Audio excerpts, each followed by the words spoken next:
What's up, guys? Welcome to the podcast. Mike Puma. Jeff Beggins. And we're back at you with another podcast. This week, we're discussing renters, buyers, and sellers in this market. And the questions that you need to ask yourself, no matter which one of those are. So pay attention to some great content here. Thanks for watching.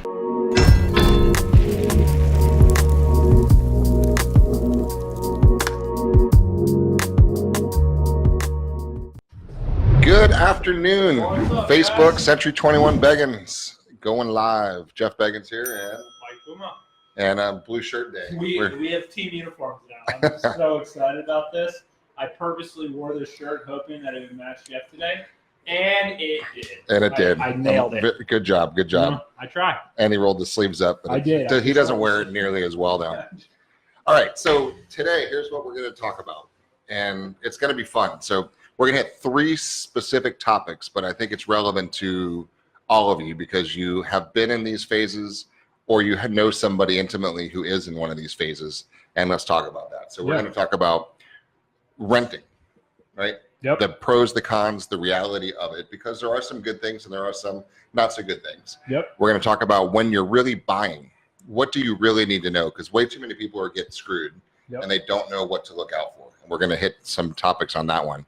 And then when you're really selling your house, what you need to really be paying attention to and some questions, because now more than ever in this type of a market, you really leave some serious money on the table if you don't do these things right. So, well, yeah, I mean, I think in this market in particular, all three of these things have some caveats and differences in this type of market than they do in a down market where it may be easier to find a rental home, for example. Yep. You know, in this market, that is a lot more challenging, which is why we see so many people moving to our rental program that we offer. Yep. Because it does create more flexibility and more options. I mean, the market's super tight. it is. So let's talk about some myths for a second. Why do people think people rent? Do you think? I think probably the most logical answer is they don't have the money to buy. You know, they need a huge down payment and they don't have it. No, misconception, not true. There's a lot of people. It's true for some people, but there's a lot of people aren't in that position. If you can buy, you don't always buy.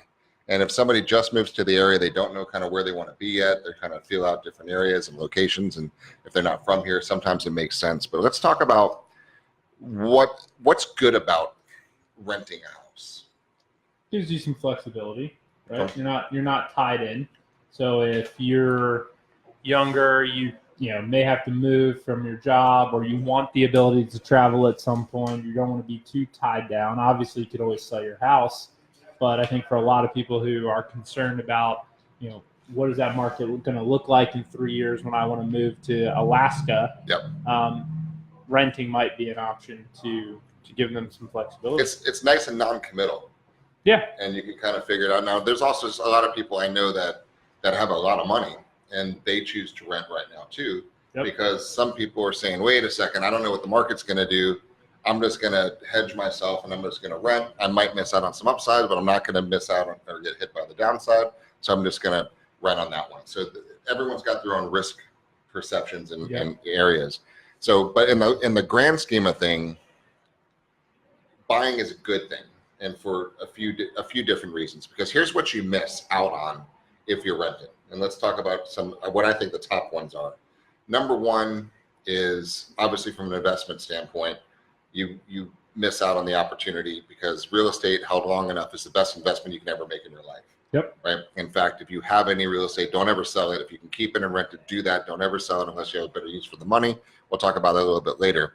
But it's a good investment. But more importantly than an investment, it's kind of a lifestyle situation. There's a lot of studies out there and psychology studies out there that if you are raising children, right, they do better, and they're actually in a home unit, right, a place that they actually feel comfortable. Because here's what sucks about renting.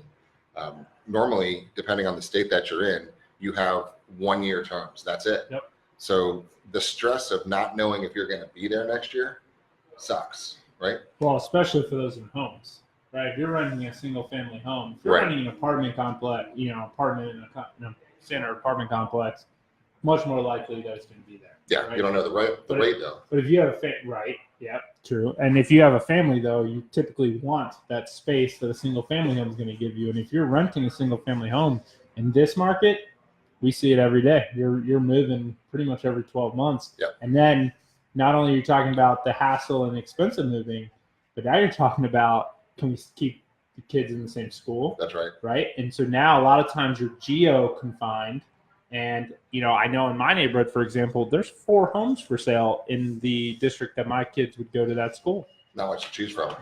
I was just dealing with a client just before we started this podcast. We'll talk about that when we get into the buyer segment, but there's a lot of questions there. Now, a lot of times life happens too. Yep. And you get some hiccups and you get some bumps. You might have a medical situation or a financial situation, divorce situation, credit hits. And it's sometimes you go through cycles in life and you rent, but you rent to set yourself up for a buy. Yep. Right. And it's nice to kind of have the option to that. And one of the biggest things that if you are renting, explore the option of buying just to give yourself some options. And I'm surprised at how many people don't even know what it takes to get them buy worthy. Right. I was talking to an agent. I was talking to a customer today and they're able to buy a house. They had no clue. Right. They just didn't know. They said, have you ever thought about buying? And they said, well, we don't have enough money. Well, do you know there's loan programs that don't require much money? No, I really didn't know. Their credit was fine and they're good. Other people, when this happens a lot too, say, look, I know I'm not credit worthy. I know I've got some issues. I've made some poor decisions. Things are messed up on my credit rating for something happened. But that's good too, because at least you need to know where you are.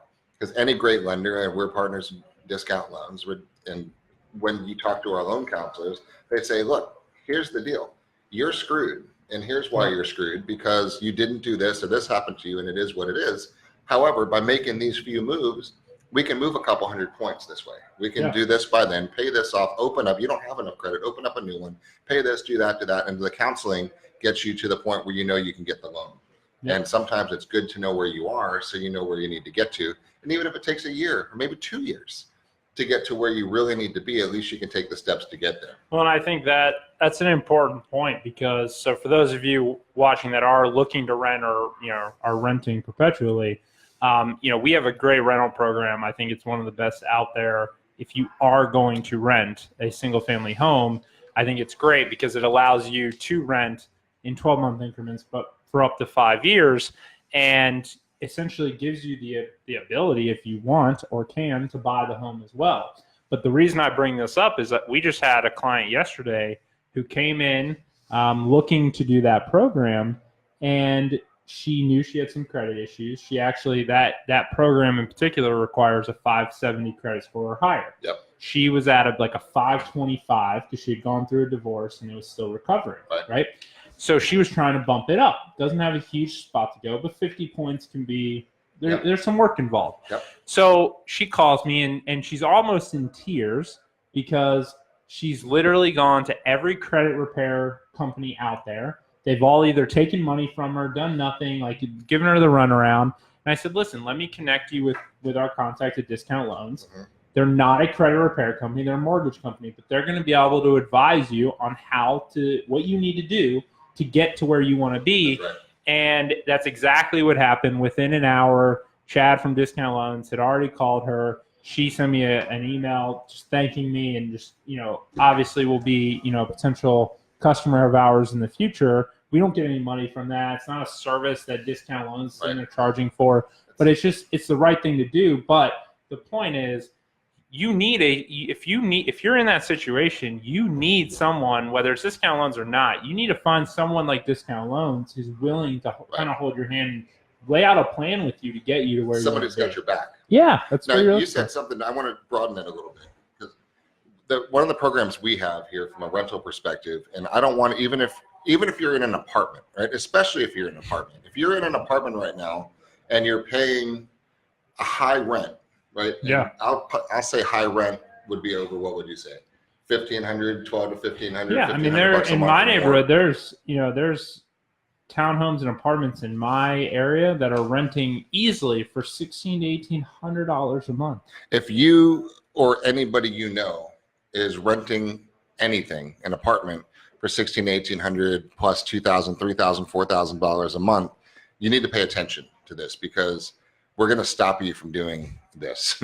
And here's why. because if you came to our market, and this is similar to most markets across the country right now, the rental inventory sucks. Oh, it's nothing. There's so few to pick from. The inventory is very, very, very slim. Yes. So you go to an agent or you go on Craigslist and you try to find a rental, you're going to have a handful of options. So what we have is the ability for you to go pick any house that's on the MLS, any house that's for sale. And our clients will actually buy the house for you, rent it to you for up to for 5 years if you want. 1 year, 2 years, 3 years, 4 years, and then 5 years. So you can stay for up to 5 years. Yes. And if you want to buy it, you can. If you don't want to buy it, you don't have to. It's called options. It's called hedging. It's just called cool, right? So even if it's not your forever house, it's way better to have the option to purchase rather than just totally flushing money down an apartment complex. Yeah. So if you have a 590 credit score, right, income is good.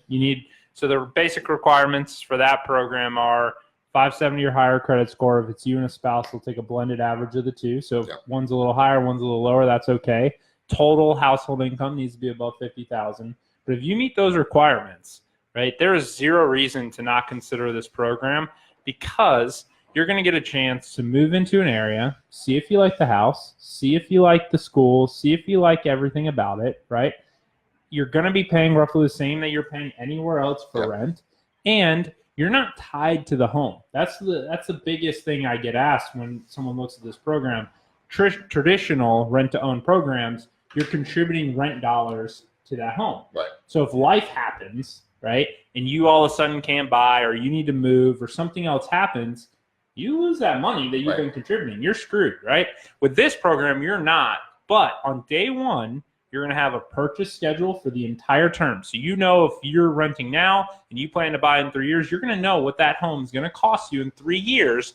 On day one, if you want to buy it, you're also going to know your rent schedule for the entire term as well. So not only are you able to potentially buy, but you know exactly what it is. Now you can make an educated market decision, because in 3 years, if you look at that and come to us or go to anywhere else and say, all right, what's the home actually worth? Do I have equity in the home or don't I? That's right. And if you don't, you walk away. That's You're right. not tied to the home, right? Or if you do, and it makes a lot of sense, then you buy it, and then there you go. You're good. Just hedging your bet. Yeah, it's hedging the bet. So it's awesome. So reach out to any one of our agents and see how we can help you, or get to us, and we'll get you to one of our agents to this do is that. Anywhere in the country. This program, our clients will buy in almost every state. So if you're somewhere else and you're just curious, feel free to reach out to us, and we'll help refer you to an agent that can help you in that market. Because once you do buy, the benefits that people overlook a lot of times are the write-offs, right? When you're making your mortgage payment, let's say you exercise your right to buy something. So let's say it takes you 2 years to get your stuff straight so you can actually buy. Then you're able to write off your deductions and depending on the state you're in, different taxes, different interest deductions. And there's so many benefits to ownership. That could be a whole other podcast. The reality is, when you buy, I don't think most people realize, maybe they do, but when you buy, if you can afford to rent, if you can pay $1,800 a month on a house, the mortgage of that house is probably $1,300, $1,400, $1,500. You'll probably end up paying less when you actually buy the house. So if you can afford the monthly payment on the rent, then your only question is, what does it take for a down payment, which I think there's some misconceptions there that we can dive into, and what does it take credit score? Because I think there's some misconceptions there too. So I think moving into buyers. Yeah, that's a great segue to buyers. What is, if I'm out there, right, because I know there's people watching, they're like, well, what does it take to buy? What credit score do I need? And how much money am I going to put down? Do I have to put down 10%, 20%, 30%, 100%? That's a great question. What does it take? People just don't know the answer. It takes the ability. Let's just cut it down to a real simple ability. Are you a reasonable credit risk, right? The bank's going to go in and pull some cash out to give to you to go buy a home. Are you likely to repay it? So let's just start with that simple concept here, which means, do you have a job? Do you have a pretty good credit score, which means you paid other people back in the past, so you're more likely to pay them back in the future? If the answers are yes, you could probably buy a house. Even if you don't have cash, there are places now, it depends on where you're going to go.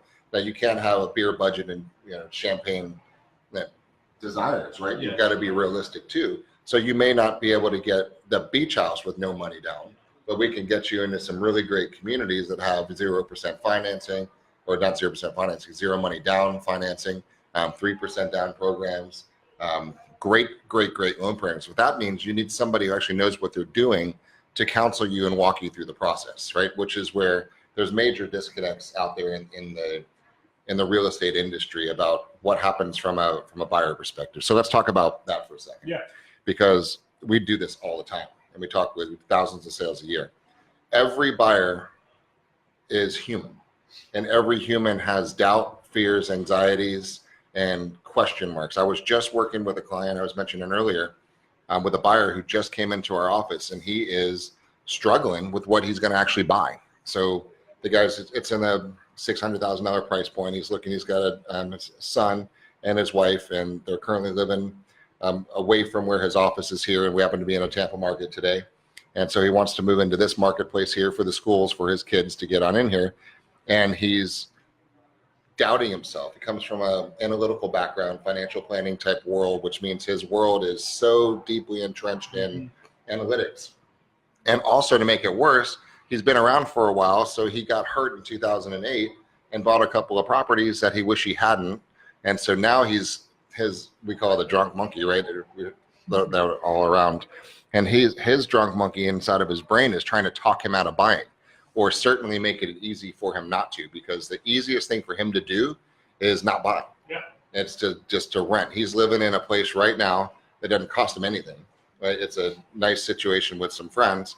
It's not ideal. It's not what he wants, but it works. So the longer he can delay and talk himself out of buying, the better it is, until he can work it through. So most of what my meeting was with him today was with our agent, because we were actually talking about him at our sales meeting this morning. And so I said, bring him in and I'm going to talk with him with you, which I wish we could have filmed. That. It was pretty cool.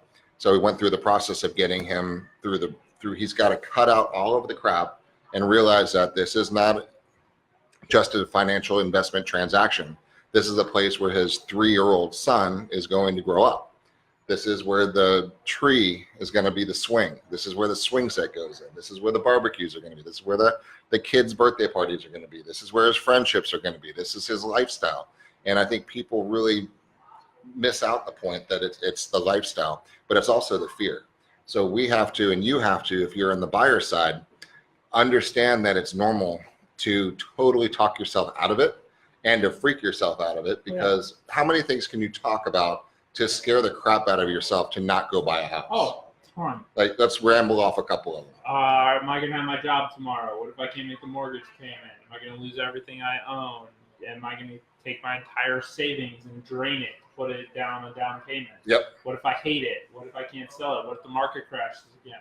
That was a quick list. Yeah. And these are just a few. What if the neighbors suck? What if what if the schools end up sucking? What if we have triplets and we run out of room in a year and the market crashes and now you're in a small house, you can't get out of it? What do you do? Exactly. I think one of the things, the biggest thing to your point that he had was, and I think we all feel it a little bit that lived through it, was the crash, right? We all had homes and things that took a dive. Everyone's home equity took a hit. Yep. Here's one thing that I think is really important to realize right now. The lending practices that led to that crash that were going on were in large part due to the fact that people were buying homes that they could not afford and should not have been able to purchase. Correct. Banks should have said no. 100%. Okay? Yep.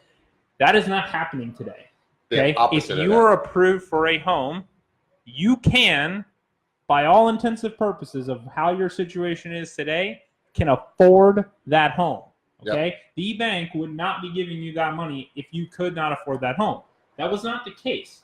Okay? I bought an investment property. Now, I made good money back then, but I bought that investment property in college on stated income. Yep. When I went to buy it, I literally walked in and said, I went to fill out the paperwork, and they said, okay, just write in how much you make. And I said, well, don't I need to send in my bank statement? No, just write in how much you make. We trust you. Go ahead and sign. Yeah, that won't happen today, guys. So I think one of the things to rest your mind a little bit is if a bank's telling you can afford it, you truly can afford it. So don't have that fear, because that was really what led to people getting in a bad situation.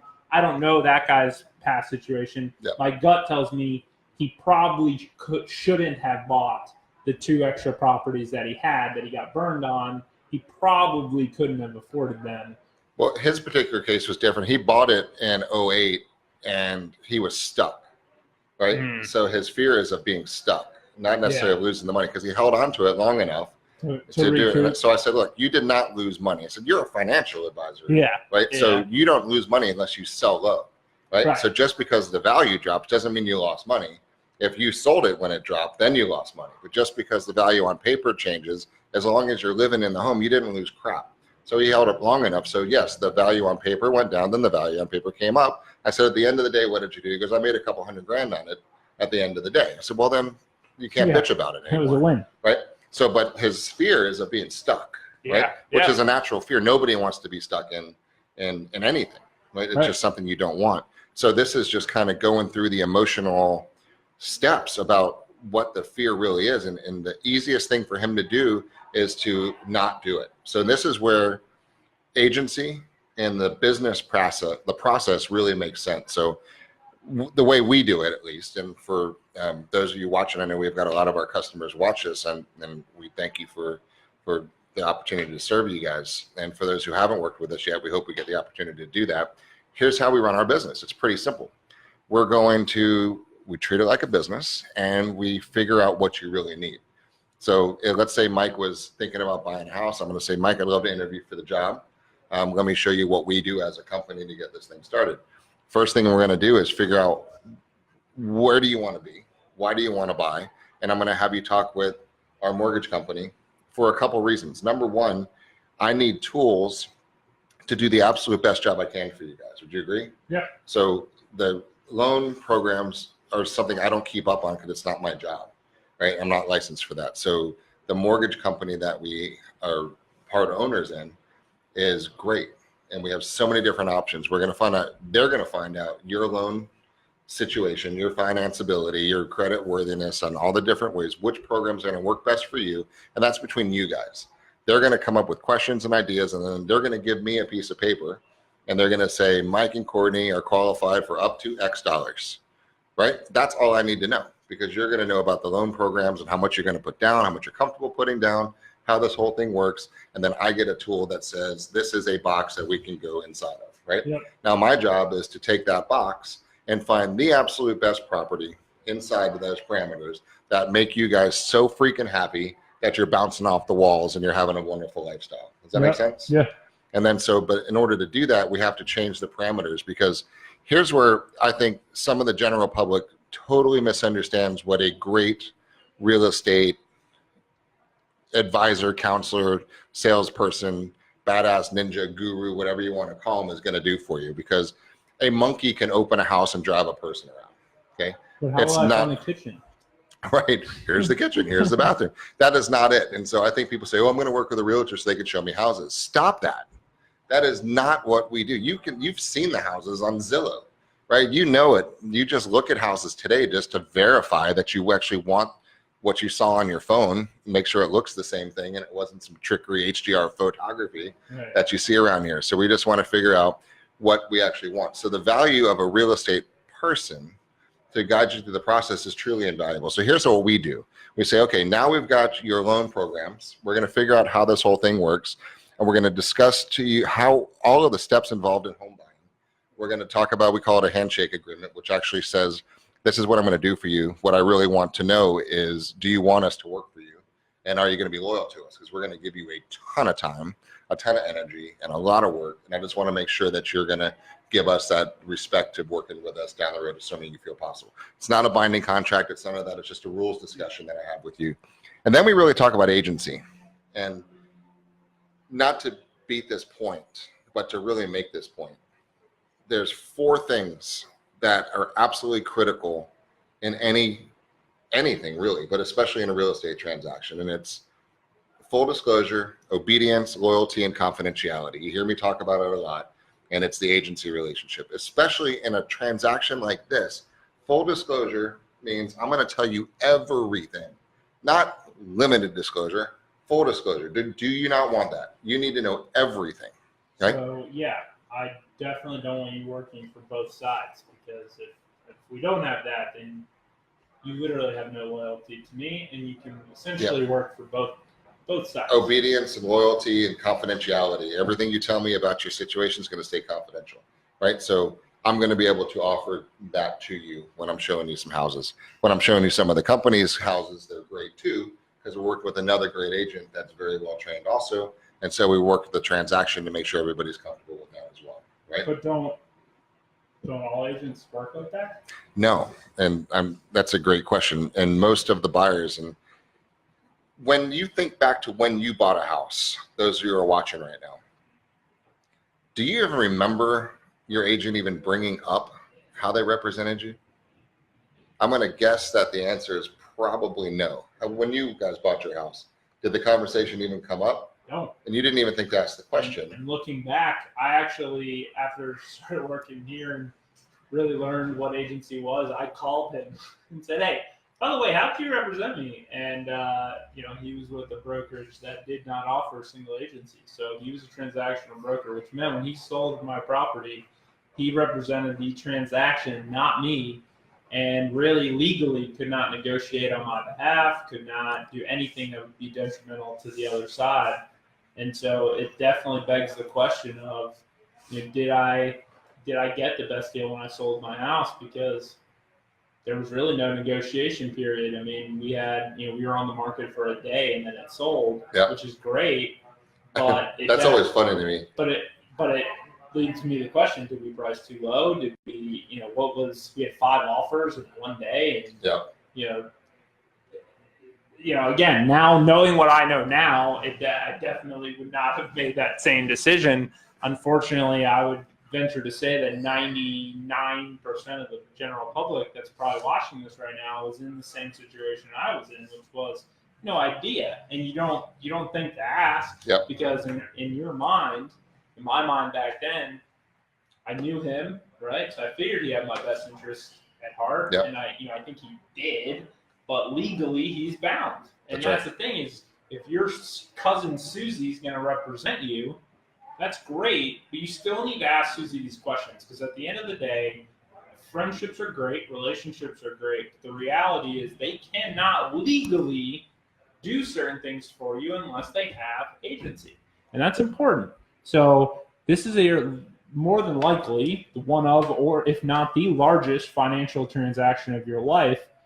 You got to put friends and family aside there for a second and really look at this and make an educated decision, because if you got sued tomorrow, there is zero chance that you'd go hire an attorney who said, hey, by the way, I'm going to represent the case and actually represent you and the other side.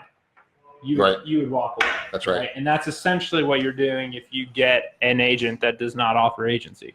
So let's talk about that for a second. So let's go back to the meeting I had before with this buyer, and the one with all the doubt, the fear, and the anxiety, and figuring out. And I said, look, there's 3 houses on the market, and this is the case across the country right now.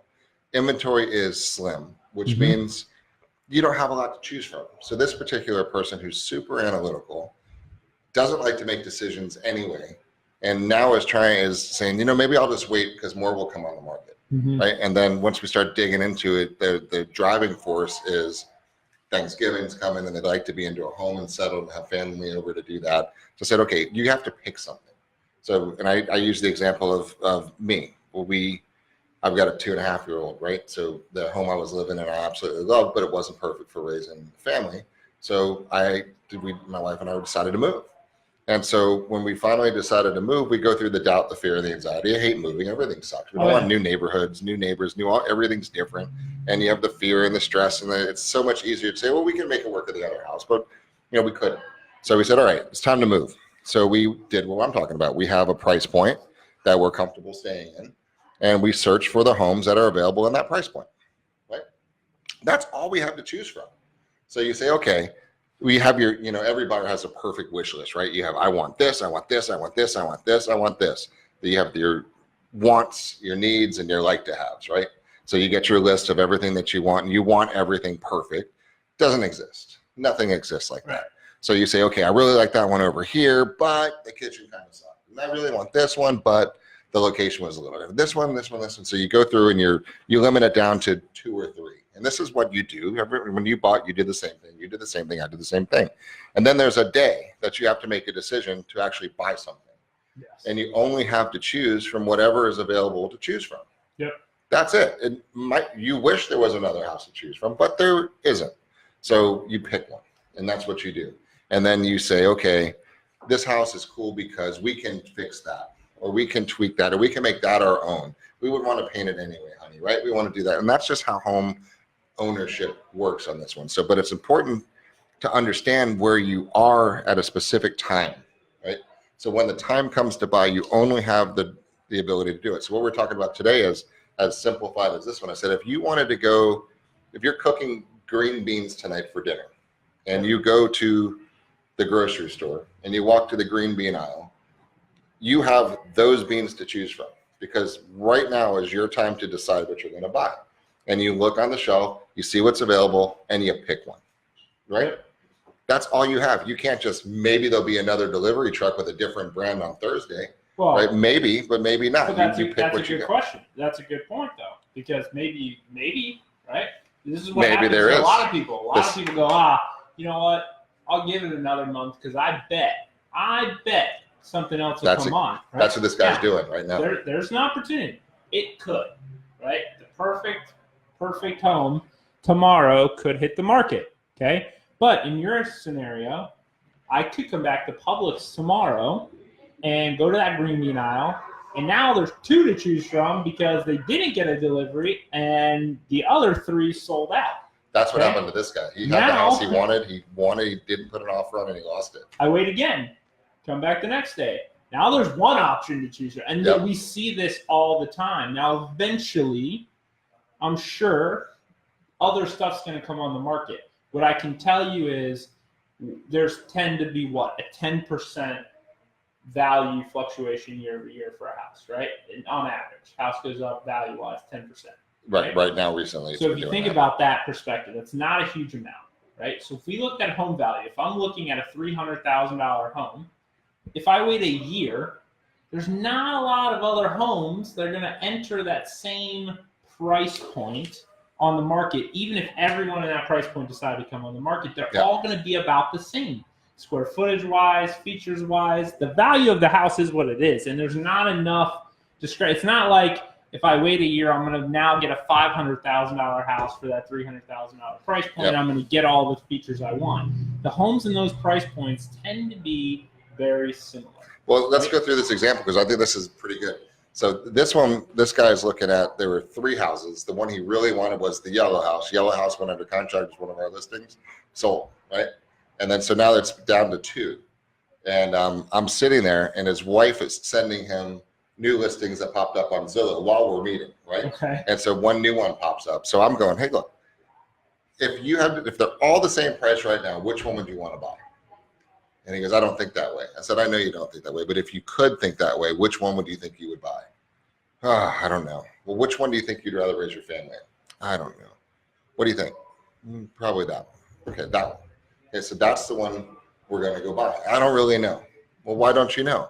Well, because there's a couple things. I said, okay, so basically this is what we go through to help this, because this is a tough choice. This is where you're going to raise your family, right? Yeah. One was built in 1950s. One was built in 1994. One has a pool. One doesn't have a pool. One's a corner lot. One's not a corner lot. They're both in the same school district. One's on a quieter street. One has a little bit more traffic. One, he can build a new pool himself and put a pool cage in, but that's going to cost another 40 or 50 grand. The other one already has one, but it's an older one, so you might have to fix it. You might have to do that. The door isn't where you wanted. You have to put a new door in, and then this is that, and there's a tree over here. Because this is what goes on in our brains, and we get it, right? So our job is to say, okay, let's walk through this process, and they're all about the same price, to your point. Because by the time you buy the older one and put the pool in, you're paying the same amount as you're paying for the newer one that has the pool. All about the same. Right? Yeah. So everything kind of balances out. So it's the gut, but it's the process of walking you through what's the best thing. Now there's factors to consider. You're buying a 50-year-old house versus a 1994 built house. You've got major differences in the electrical, the plumbing, and the roof, and the structure, and the bones, and all of that stuff too to consider, which is a future cost problem. And then he's saying, look, if the market does remember, this is a financial advisor mindset. If the market does go down 10 or 15%, which one could I improve to mitigate my losses the best, right? Smart thinking. Yeah. And so he's saying, all right, price per square foot on this one. Now, granted, there's not much emotion in this person's world, and that's okay. Yeah. That's just his tribe. That's how he processes information. So it was, this one has the less price per square foot, which gives me the better upside because I can always tweak it to make it worth a little bit more. Even if the market dips, I can make a little bit more on the way out. Versus that one, I'm buying at a higher price per square foot. It's harder to take that one. It's harder to take that one higher. It's easier to take that one higher. So this one's a little uglier, but I can tweak it over time and make it ours. So all of these things are right, but you need the right person that has your back. So what we ended up doing, I said, look, which one do you want? It's between this one and this one. We narrowed it down to two. And there's one he really wanted, and then the other one made more sense. Okay. So now we narrowed it down and we've got the one that he really wants. And I said, look, why is that one the one you want? Because it's the best value in that price point in that neighborhood. Okay. Call it whatever you want to call it. It has the most value to him. Yep. Is he the only buyer in the neighborhood right now? Zero chance. Zero chance, right? There's a ton of buyers in every neighborhood. And if you're buying homes, you know that you're not the only buyer. The next house to sell in that neighborhood will be, quote unquote, the best value. So the house that he just narrowed down to is the same house the other buyers have narrowed down to also. And one of them is going to put an offer on it probably today, right? And it's either going to be him or it's not going to be him. So he's like, I just don't think that way. I don't know how to move that way. And I said, well, you hired us for a reason, and here's what you need to go do, right? So we're going to, right now, he's putting it under contract because we're going to do inspection periods. We're going to make sure he's comfortable during that inspection period, but he's not going to be in a position to lose that property. Because I said, if that one goes under contract tonight while you're sleeping and you want to think about it until tomorrow, and then it goes, you're not going to have that option anymore. That can of beans is gone. So you're only going to be left with that one. And that's not the one you really want.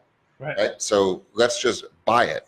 That's why we have inspection periods. We're going to hold your hand with the inspectors. We're going to walk through everything. We'll make sure everything's right. And if for any reason it's not right, we're going to see if we can make it right. And if we can't make it right, then we're going to get you out of the deal. Right? So that's the process that you need, but you need to structure it properly and you need to write the offer right. You need to get the right loan programs. You got to do the right counseling with the escrow and how you write the actual offer and to make that work. And that's kind of what we do. That's what a good agent does. Right. Not show you where the kitchen is. Right, and it's not showing houses, guys. Yeah. It's just really not. We were talking this morning at the sales meeting. Had a couple newer agents just working with our company come to join us, and we're going through really what needs to happen from their business practices is doing some follow up. And I said, look, anybody who's thinking about buying, let's walk them through this process. So if you're thinking about buying, this is what we recommend you do, and we recommend you do it with us if we get the opportunity to at least interview for that shot. And we walk you through, we go through the financing, we ask you the questions to find out what lifestyle, because here's what gets me. Somebody will say, well, I want to live here somewhere. I want a nice house, a 3 or 4 bedroom place, and I want to be within 30 minutes of the airport, right? Come on, right? 30 minutes from the airport, I can have you living in any city, right? There's any neighborhood within the city is 30 minutes without the whole thing. So you really got to get some counseling as far as lifestyle goes. Yes. And lifestyle goes as far down as to what is the street that you're on, right? Which way does the traffic flow? How is the traffic flow? Is it a corner lot? Where is everything? What do you do in the evenings? What do you do in the weekends? How close is the school? How close is the shopping district? How close? Where's the bike trails? Where is the place you can launch your kayak? Where can you take the boat? Where are you going to play Little League? Where are you going to Little League? How far is that? Where's that zone? Everything. And this is the counseling. And then you know where the transitioning neighborhoods are. Where do you want to be in an area that's going to have construction for the next 3 or 4 years because the houses are being torn down and rebuilt? Do you want to be in more an established one? What's the trade-off with an established neighborhood versus this one and more land? If you're buying more land, what kind of trees are there? If you have a tree, you can't put a pool. You can't do an expansion because the tree is a certain tree. You need that local expertise once you find the neighborhood. So if your agent is driving you around and you're seeing more than 3 or 4 houses, please stop them, right? And go into the comfort of the office or the buyer lounge or Starbucks and sit with the iPad and go look at 100 houses together and put yes, no's, or maybes and hearts and favorites on the 3 or 4 that you could picture yourself living in, and then unleash that beast to go get you the house that you want and really negotiate for your best interest on your behalf and kick butt on the other side of that transaction, so you get the best house at the best price, so you're very comfortable. Yep. Right? That's what needs to be happening from the buyer perspective. And so think that through. And if you haven't bought recently, and I'm going to let me restate that a second. If you haven't bought a home in the last 5 to 8 years, and the last time you bought was during the last boom, when you're talking about loan financing is just if you can fog a mirror, you got a loan, right? If you haven't figured out how it works today, you need to start talking to a lender, because you may have to have some steps put in place before you can actually buy. Because here's what I see happen, and I hate to see this happen. Somebody will come to us and say, hey, my house is under contract, we're sold it, and we're ready to go buy a new house. And then they go through the financing process and find out that they're not able to go buy a new house because something was wrong with their credit. So now they sold their house that they're living in. They can't back out of that contract, and now they can't go buy another house, right? That's not good. No, it's not good. And I think as a segue, as we go into sellers here, one of the other things that we're seeing a lot in this market, with it being so competitive and where most of these homes are under multi-offer situations, if we're representing the seller, right, and I get 3 offers come across, and one's more financially sound than the other, right? From credit, from financing, everything. And one provides their proof of funds and credit right at the time of the offer, and the other still got to get approval or is on contingency. That's right. Where are we advising our seller? Right? That's so right. You need to understand that if you're in a situation like this gentleman's going to be, where he's competing against multiple other buyers, the strength that you're able to buy with is super important in even giving you an upper hand, and is either going to knock you down or put you higher up on that list, even if you guys are all at the same price. So keep that in mind, because if we're representing that seller, we're advising them based on the strength of that offer and the credit worthiness and everything that your mortgage company is going to tell us, and it makes a big deal. Because people buy with emotions and justify with logic. So all you are is an inanimate object that's a package that's going to deliver money to them to buy their house, right? That's all the seller thinks about you, right? So our job is to sell you as a package to the seller, right? Because many times you don't even know that you're in multiple offer situations. Yeah. So when our agents tell you this is what we need, listen to them and give them what they say that we need, because here's what we need. When we present you as a package, not only are we going to have a buttoned up solid approval letter, not a pre-qual or a half-ass pre-approval letter, we're going to have some letters there that says, hey, we've pulled your credit, we've seen your pay stubs, we know your tax return, you are rock solid golden. Don't even question their financial ability. This house is as good as gold bars to you, right? This buyer is perfect, right? It's cash, it's ready to go. We're going to have a very strong escrow. We're going to have very great inspection terms. We're going to have very few contingencies, and we're still going to protect our buyers along the way. But when that seller sees that offer, they're going to say, this is the one we want, honey. Yes. Right? And that's our job to do that. And many times we'll go so far as to turn it into a real person. And sometimes the letters make a difference. Sometimes we actually go so far to sit in the living room with the seller and say, before we go over this offer, let me tell you about the clients. And because I think it's important for you to see that this home's going to be loved. Yep. And this is what they do. This is what she does. This is their kids. This is why they like the neighborhood. This is why they are the right buyer. Right. Yes. And then here's their financing. Here's how strong our offer is. This is why we want to do this. Here's how we justified our offer. Here are some comps to justify this, because the appraiser is going to look at this one. He's clearly going to see this one on Oak Street and this one on Egmont.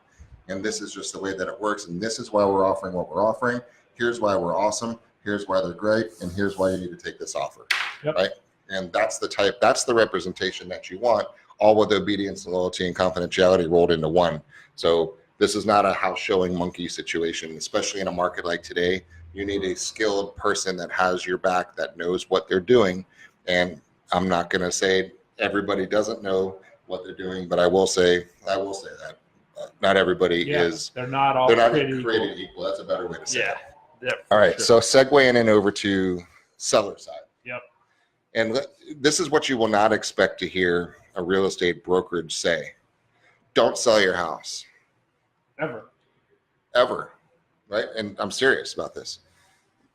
The property that you have right now is probably the best investment you'll ever make held long term, right?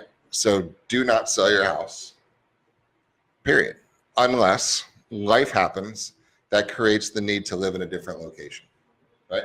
I wouldn't have moved. I loved the house I was in. Didn't work for me size-wise anymore for a growing family, right? Yep. So that created the need to move, right?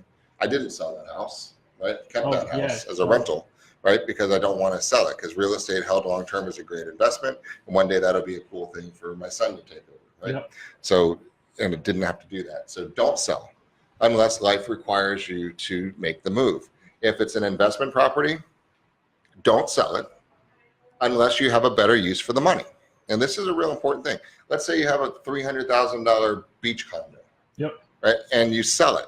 Now you're sitting on $300,000. What are you going to do with the $300,000? If you don't have a better use for that $300,000 than putting it into an appreciating asset that appreciates over time, even with the dips. That's why I say long-term hold, right? Long-term hold, that's a great asset. So keep it, right? Well, especially when you've got an asset, let's say, that does have $300,000 of equity in it. Yeah. There's other ways to get that $300,000 without completely unleashing the property either. Equity lines and all kinds of things too. And all sorts of things to get you some of the cash that you might need to go put the kids through college or do whatever you need to do with it. Right. Right. Make home improvements, buy something, who knows, right? Whatever.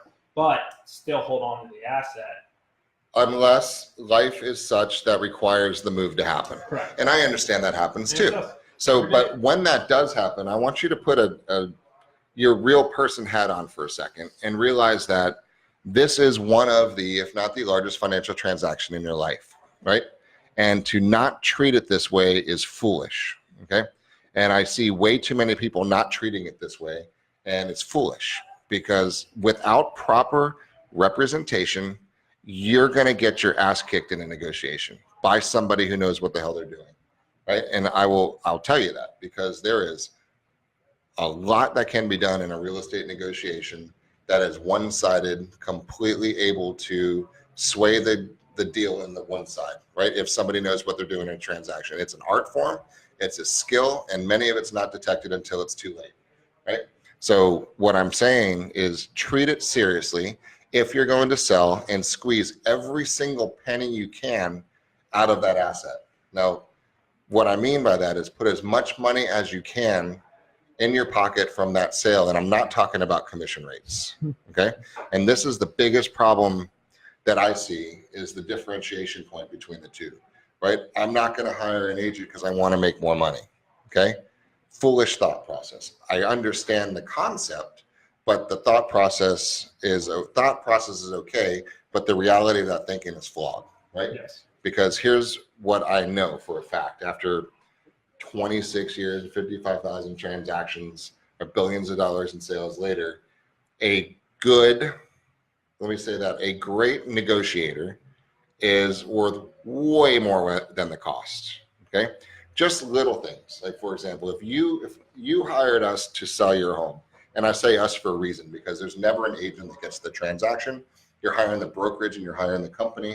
The agents happen to work for that company. So, For example, when you hired our company here, you get several hundred badass agents that are all working to get your property sold because you hired us collectively as a group to get that property sold. So with that being said, that's good because it's all about exposure. But where this market really, the rubber hits the road is emotions. Okay, people buy with emotions and they justify with logic. They buy with emotions, they justify with logic. Our whole job as a marketing side of our company is to get people through the front door, right? People are going to walk through the front door and let's call it as it is. They're either going to think your house is ugly and they don't like it, or they're going to think your house is cool and they are going to like it. There's no middle ground, and it is what it is, and it doesn't matter. It's a numbers game, but the key part is it's a numbers game. So, and it's a numbers game until you find the right person that wants your house. And then that's where the magic happens. Yeah. Because just because somebody says, oh, I like your house, I want to buy it. If you think, oh, I'm done, I sold my house, then that's really silly.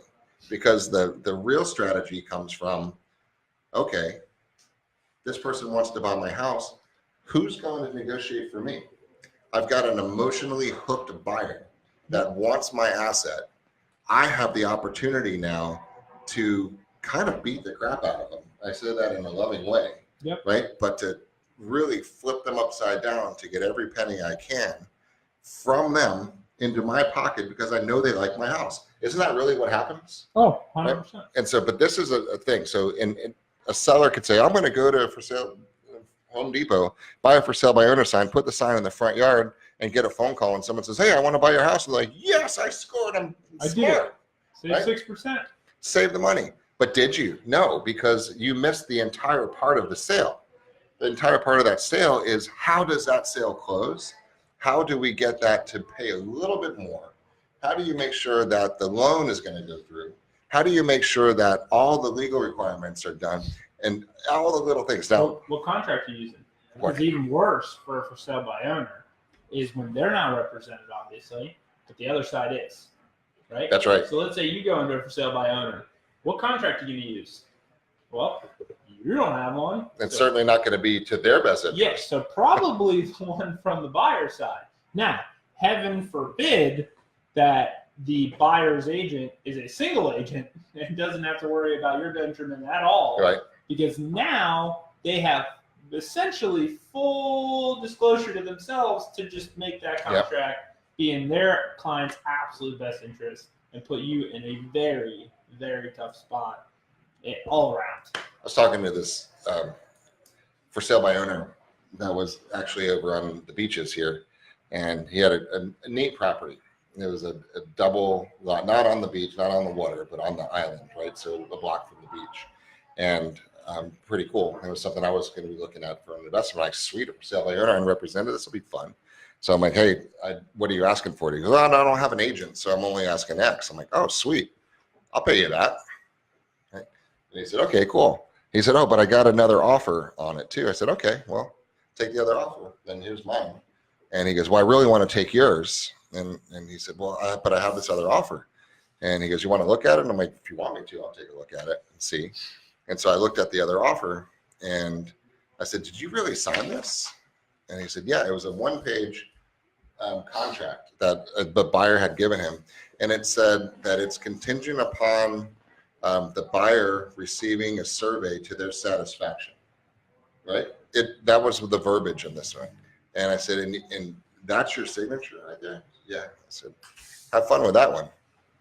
And I said, well, he goes, what's the problem? I said, well, when does he have to have his survey done by? He said, well, he said it was going to take a month or so. I said, well, it takes about a week or so, but how long has this been? He goes, well, it's been a month or so, right? And the guy still is under contract. This buyer has this property tied up truly in perpetuity because he just hasn't gotten his survey yet. He still has the rights to buy this property. The seller isn't able to do anything because he'll be in breach if he doesn't take that contract. The guy would love to sell it to me, but he can't because he promised it under these terms and obligations to the other person. So he's sitting there with this property he can't sell until the buyer comes around and actually decides he wants to buy it. Right? And that could be 3 years from now. All because of a date. But all because of, it didn't say buy so-and-so. Yeah, but he didn't pay the commission, right? Right. But he saved 6%. Right. So these are the things. The other bad things we see is let's say he didn't write something like that in, and it said, I'll close your house in 60 days, and he has to go get his financing. So 45 days from now, or 59 days from now, before the 60th day, you get the phone call that says, I couldn't get my loan, dude, sorry. Yep. In the meantime, you've already bought another house, you packed up, you've done that. We see it all the time. Well, and let's circle back real quick, because I think the other big issue here, and we just had this conversation with a client that actually did decide to, after interviewing about 8 other brokerages, decided to pick us. But her big thing too was she immediately was asking, oh, do you guys charge a 6%? And I said, absolutely do. But part of the reason that we do is it's in your best interest for us to do that. And obviously she was combative of that at first. But the reality is, put your agent hat on for a second. You're an agent, okay? And you are looking at potential homes with your buyers, right? And you see that agent's going to offer 2% to you because me as a weak seller agent decided that I will accept the 4% commission, and so I'm going to take 2, and the buyer's agent's going to take 2. Okay, so now you see that where you're going to make 2% versus the house 2 doors down. It's roughly the same house, pretty much the same. You know that you can position it. You're going to position that to your buyers in a prettier light because that one you get 3%. Yeah. Okay. Which one are you going to go to? Right. We see it every day. So the fact is that it's a numbers game when you're selling a house, and you are going to get fewer numbers in general, fewer buyers through your front door if you are not offering a competitive commission to the rest of the homes around you. And there's strategies involved there too. I mean, there's some people realize that maybe we pay a little bit more even, and some people we figured out ways you could even pay less, right? So a lot of it is it depends. Is the yeah, answer. That's true. And there's quite a few transactions that we've done recently, depending on the market, because we'll end kind of on this thought. There is no market, right? Yeah, it's when you say if your neighborhood right now, you say, "Hey Jeff, what's the market like? This is a good time for us to sell the house." If I answer that question without knowledge, then I'm doing you a disservice. The answer is what market, right? Because the market for how many bedrooms is your house? 4. Right? How many baths? 3.5. Okay, so the market for a 4-bedroom, 3.5 home in that school district, in that neighborhood, is the only market that really matters to you right now. Right. Because the 2 ones around the corner are completely irrelevant because there's nothing to do with the buyer pool that we're going after, correct? Right. So what we need to do is drill into the market is your immediate competitors that are in direct competition with that buyer that we're going to go find. Yep. Right. So we need the strategy behind that market to figure that whole thing out. Now, sometimes the market is so tight that there are no other options, right? Yeah. Not another can of beans on that shelf. When that's the case, we can have some fun, right? And we can make it such that there's all kinds of different ways we can structure those type of deals. Yeah. Now, if there's 8 other properties on the market that are just similar to yours at the same time, then it becomes almost a desperation game where you have to say, what am I going to do to make them pick me rather than the other one? Because I really need to sell. That's a whole different marketing strategy than when you're the only can of beans on the shelf, right? So there is no standard. You need a real good person that you can trust, that has your back, that can say, let's be strategic in this pricing and do the analysis, which is why we call it a strategic pricing analysis, where we go through the true hand-to-hand combat as far as who we're actually going up against. And that's just part of the deal, because once we find out, okay, I think we'll be well positioned in the 685 range-ish, right? Somewhere between 665 and 680-ish is probably where we'll sell. Would you agree? Now we have to see if the appraiser is going to agree with our story by looking at the past sales, because the buyer comes with a mortgage. He's going to have the appraisal do it. So we have to see what sold most likely and really dig deep into this one. So if I can save and tweak an extra couple grand here, couple grand there, just because I know the market and can represent and negotiate, I've way out earned any cost we had. Right. And those sellers who are smart and get it understand that it's about how much money you put in your pocket. Has nothing to do with the amount that's actually paid. Completely irrelevant, completely different type now, of thing. To end on this, I do agree that there are some agents out there that are getting 6% that are overpaid. Right? There are agents out there. If you have an agent or have seen them that just literally don't know the market very well, that not honing their craft, not providing you with the level of service, then yeah, I'm in agreement with you. Those individuals probably are getting overpaid. But the reality is it doesn't really mean anything other than you hired the wrong firm and you didn't ask the right questions to begin with. So again, I've said this before, if you're going to interview someone to sell your home, the number one question out of your mouth needs to be, how do you represent me? And more than likely, you're either going to get dead silence because they're not sure how to answer the question, or you're going to get transaction, or you're going to get single agency. And if they say one of the others, if they're quiet and don't know what to say, or if they say transaction, then you've got a lot of follow-up questions that I think you need to ask before you just sign on that dotted line. And a blend of them works too when done properly. Correct. Right, that's the thing. So hopefully brought you guys some value. So some thoughts about renting, some thoughts about buying, some real serious thoughts about selling. And as always, if we triggered a couple other thoughts, hit us up, hit some comment messages. below. We're here. Call us, Any text way us, to call. cheat us. Thanks for tuning watching, in. guys. Have a great day.